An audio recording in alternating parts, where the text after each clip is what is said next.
Hey, welcome back to another RC Worst video. Today we're going to just be showing you a real quick tip on how to check an old motor or a motor that's been on your shelf for a while to verify that it has enough fluid to ensure that your thrust bearing's not going to lock up or has already locked up and is going to cause an immediate failure.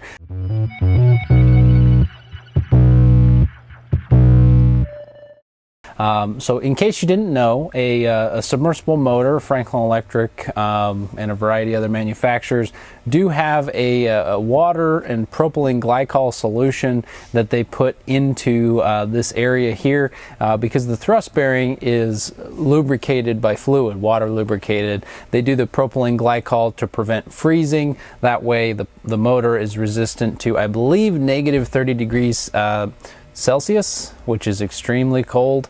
It might be Fahrenheit. We'd have to double check that real quick. But at any rate, the idea is to prevent that from freezing at normal temperatures and being able to go farther than normal on the freezing scale. Anyways, the important thing is, since that bearing is lubricated, if the water level or liquid level is not sufficient, you won't have that lubrication, and those machine surfaces tend to stick together.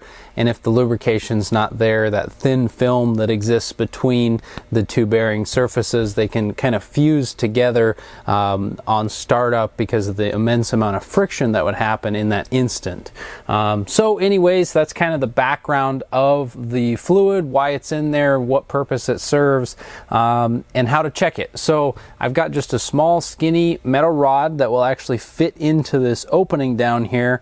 It just barely fits, and what you can actually access by sticking this rod in here is the diaphragm. So pushing this gently all the way to the back where it stops, I know what my fluid level is. So all I need to do is measure on the rod how far it actually inserted into the motor, and I've got it marked in two spots. This lower mark is 9/16, this upper mark is 11/16, and that is the acceptable range for a 4-inch Franklin Electric submersible motor for the fluid level. So when I insert this in here and push it to the back, we are between that range, so we are in the factory range.